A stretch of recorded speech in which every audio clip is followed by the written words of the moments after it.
this project was made possible thanks to the Tatsumi Hijikata archives, who graciously loaned us the costume for a period of 2 weeks for us to be able to recreate it. And also thanks to the Society of Antiquaries of London, who funded the recreation. When I visited the archives, I was very interested in this costume and also thought, for the 60th anniversary of Butoh, how can we revisit the art form? And today our challenge as Butoh dancers and creators is not to imitate the past, but honor it, invoke the lineage. And I thought, what better way to do this than work with costume and see what kind of piece I would be able to recreate through the inspiration of the costume. And so I would like to invite to the stage the designer, costume maker extraordinaire, Todd Thomas, who has worked with luminaries in New York City, Debbie Harry, Cindy Sherman, Jennifer Lopez, Nicki Minaj. Please welcome to the stage Todd Thomas.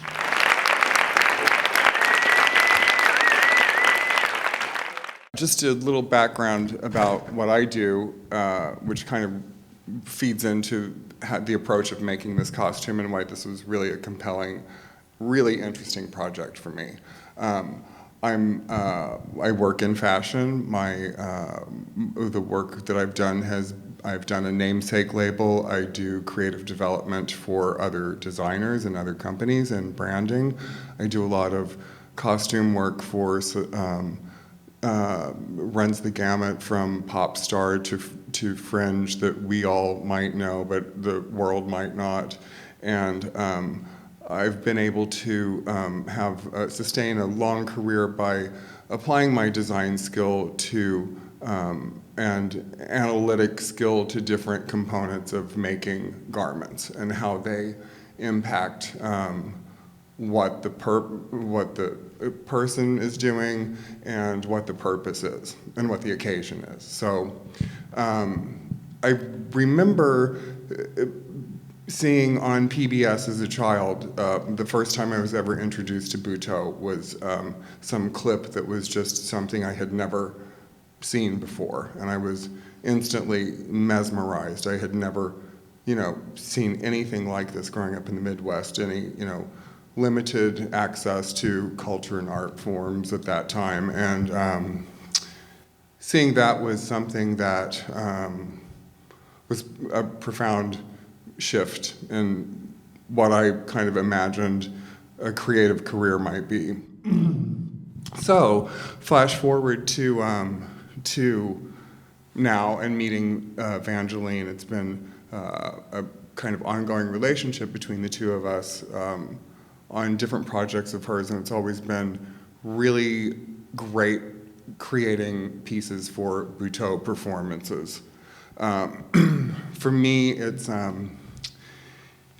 just sticks with my very heart, the aesthetic that's close to my heart, which is a sense of minimalism. There's a sense of wit in it. There's profound longing and the kind of idea of cyclical destruction and recreation, and that's really just a great place to make a costume in. So about this piece, Vangeline approached me with the project and said I'm getting this from the archives, and which is a really major thing. I don't think that's happened before, so it was very I felt a lot of reverence towards the whole project and receiving it. And while the piece was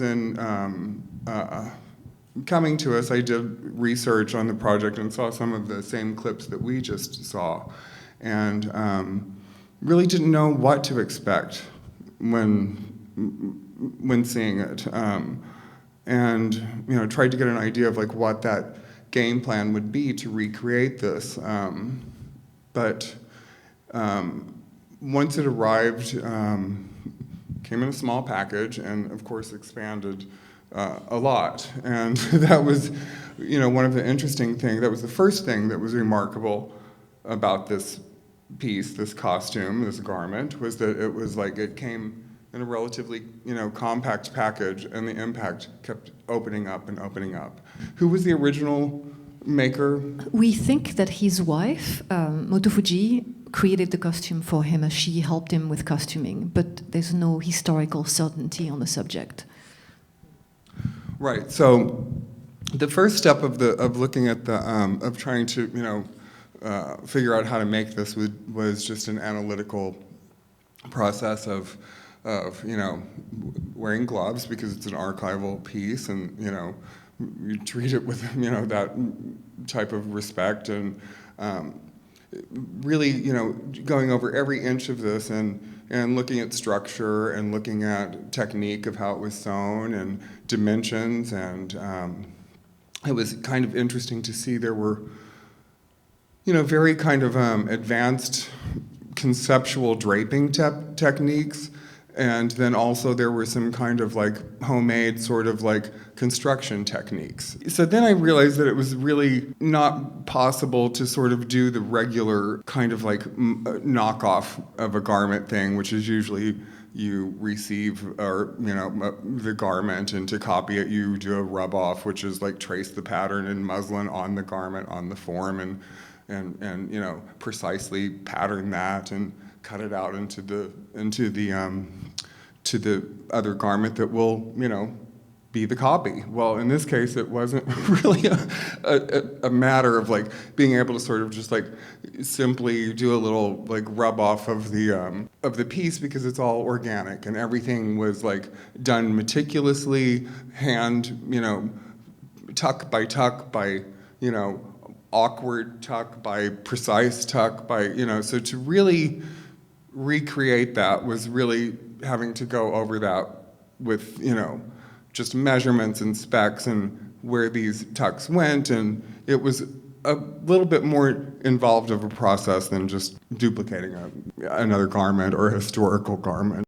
That was the challenge, and it took me and an assistant, and there was somebody that obviously did fabric resourcing, and that wasn't such a big issue because it was relatively simple what the fabric was, which was just a poly satin, which is actually way more effective than like a silk satin or some kind of fancy fabric or finer fabric. And did some comparisons too of like what silk would be like, what poly would be like, trying to make the replica identical, but also make whatever improvement would help sustain the piece for performances and for what Vangeline would need to do with it in the future. But no, it turned out that actually it lit better than the silk, it moved better, it was lighter, it became more compactable.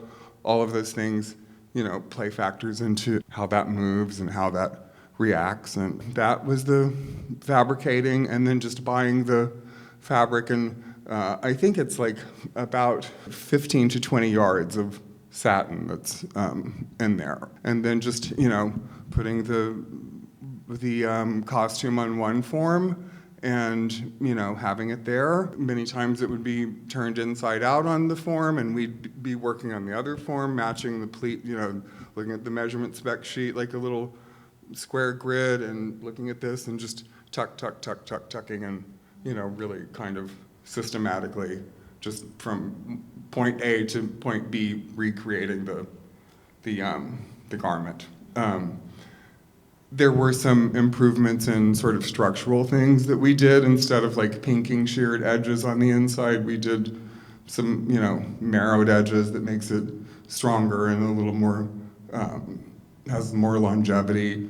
We changed, I think, at the end of towards the performance, the underpinnings a little bit. And the whole time in making this, you really kind of feel the energy of what had transpired in the conception of this and the collaboration of this. I mean, you can see, how one idea is influencing another. And it was just, it resonated on that level of like, associating this with the origin. And Could you talk, Todd, about if you had received this costume not knowing much about it, would you have imagined that this costume had been made in Japan by Japanese? A little bit, actually. Okay. Yes, because I'm looking at it too because back to what the history of the way that I work and what my work has been like, which has been applying a design system to the applicable project. So, I have different reference points that are fashion, that are history, that are pop, that are musical, that are theatrical, that are fashion, that are haute couture, that are, all different kind of levels of those things. And this kind of ticked the boxes on a lot of those, really. Starting with why would I have if I didn't know, why would I think it was Japanese? Because there are influences of other designers post this costume originally, Comme des Garçons, Ray Kawakura, that would be in there, that would say, this looks Japanese to me, to my mind, And yeah, there were just elements that were very uncostumey to me. I mean, just the way it was constructed in sort of an ephemeral way that wasn't overbuilt. There tends to be with costumes a heavy-handedness and that's for sustainability and for longevity. But this definitely had a lighter hand, and it was just lighter in general all the way around. Even though, like I said, it's this enormous piece. There's a lot of weightlessness. So there was something very fashiony about it to me. There was something very dramatic, and there were multicultural references